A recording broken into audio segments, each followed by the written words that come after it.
I think there are three fundamental things that were not spoken about in the presidential address. The first, and what I consider to be the most important, is the idea that there are now two Indias. There is now no longer one India. There are two Indias. One India is for the extremely rich people, for those who have immense wealth, for those who have immense power, for those who do not need a job, for those who do not need water connections, electricity connections, but for those who control the heartbeat of the country. And then another India. दो हिंदुस्तान बन रहे हैं, एक अमीरों का हिंदुस्तान और दूसरा गरीबों का हिंदुस्तान। और इन दो हिंदुस्तानों के बीच में खाई बढ़ती जा रही है।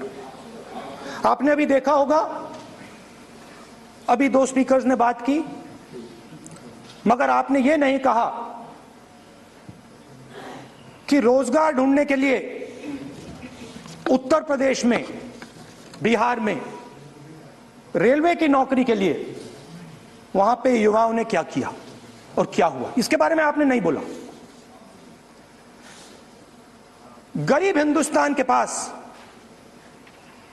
आज रोजगार नहीं है।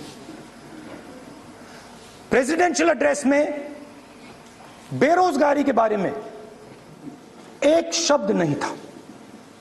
और पूरे हिंदुस्तान में आज हिंदुस्तान का युवा रोजगार ढूंढ रहा है। हर स्टेट में, उत्तर प्रदेश, बिहार, सब जगह हिंदुस्तान का युवा एक ही चीज मांग रहा है, रोजगार हमें दे दो। और आपकी सरकार नहीं दे पा रही। आपको मैं आंकड़ा देना चाहता हूं। इस पिछले साल 3 करोड़ युवा रोजगार खोए हैं। आप बात करते हो रोजगार देने की। 2021 में 3 करोड़ युवा रोजगार खोए हैं। 50 साल से सबसे ज्यादा बेरोजगारी आज हिंदुस्तान में है। आपने मेक इन इंडिया की बात की, स्टार्टअप इंडिया की बात की, मगर जो रोजगार हमें, हमारे युवाओं को मिलना चाहिए वो नहीं मिला, और जो था वो गायब हो गया। और ये सच्चाई है, और इस सच्चाई को आप भी पहचानते हो, क्योंकि आपने भी अपने भाषणों में रोजगार के बारे में कुछ नहीं कहा। कितना रोजगार पैदा किया गया है, किस प्रकार किया गया है, उसके बारे में आपने नहीं बोला।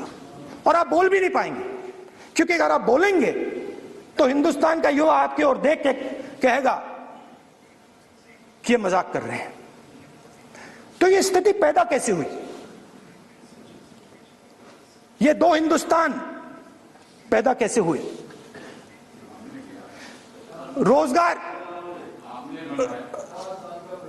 रोजगार स्मॉल और मीडियम इंडस्ट्री और जो हमारा इनफॉर्मल सेक्टर है उधर बनता है। लाखों करोड़ रुपया आपने उनसे छीनकर हिंदुस्तान के सबसे बड़े अरबपतियों को दिलवा दिया। आपने पिछले 7 साल में अनऑर्गेनाइज्ड सेक्टर और स्मॉल और मीडियम इंडस्ट्री पर एक के बाद एक आक्रमण किया है। 7 की कर रहा हूं मैं, 60 की भी करूंगा। मैं अपने भाषण में अंत में 60 साल की बात करूंगा आपको खुश करने के लिए। आप ठहर जाइए। मगर असंगठित जो सेक्टर है उस पर आपने आक्रमण किया। कैसे किया? नोटबंदी, गलत जीएसटी और कोरोना के समय जो सपोर्ट उनको देना था आपने नहीं दिया। नतीजा क्या हुआ? नतीजा यह हुआ कि आज 84% हिंदुस्तान के लोगों की आमदनी घटी है और वो तेजी से गरीबी की ओर बढ़ रहे हैं। यूपीए की सरकार ने, आपने पूछा 60 साल की बात आपने कही, यूपीए की सरकार ने 23 करोड़ लोगों को गरीबी से निकाला था 10 साल में। हमारा आंकड़ा नहीं है, हमारा आंकड़ा नहीं है, हमारा आंकड़ा नहीं है। सब जानते, आप हंसिए, हमारा आंकड़ा नहीं है, यह सच्चा आंकड़ा है। 27 करोड़ लोगों को हमने गरीबी से निकाला था और 23 करोड़ लोगों को आपने गरीबी में वापस डाल दिया।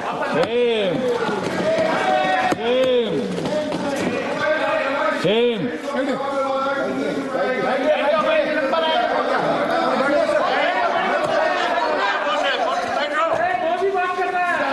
और हो क्या रहा है, फॉर्मल सेक्टर में मोनोपोलीज बन रही हैं। किसी भी आप सेक्टर में देखिए, और सबसे दो मोनोपोलिस्ट के बारे में थोड़ा सा बोलूंगा। उसको वो कोरोना के समय अलग अलग वेरिएंट्स आते हैं ना, डेल्टा, ओमिक्रॉन, वो AA वेरिएंट है और वो पूरा का पूरा हिंदुस्तान की जो अर्थव्यवस्था है उसके अंदर फैल रहा है। आपने बात उठाई तो मैं उसके बारे में पहले बोल देता हूं। एक व्यक्ति को, नाम नहीं लूंगा, एक व्यक्ति को हिंदुस्तान के सब पोर्ट्स, ब्रांड का नाम अडानी ब्रांड है वो, ब्रांड, हिंदुस्तान के सब पोर्ट्स, हिंदुस्तान के सब airport, power, transmission, mining, green energy, gas distribution, edible oil, जो भी हिंदुस्तान में होता है उधर अदानी जी दिखाई देते हैं।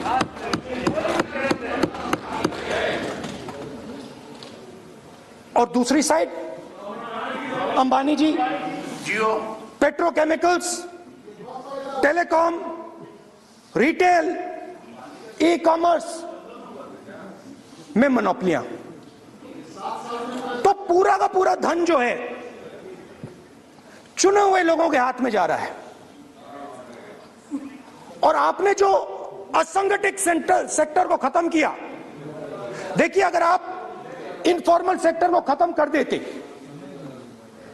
और मैन्युफैक्चरिंग जॉब्स आप क्रिएट कर देते तो फिर इतनी प्रॉब्लम नहीं आती, फिर दो हिंदुस्तान नहीं बनते।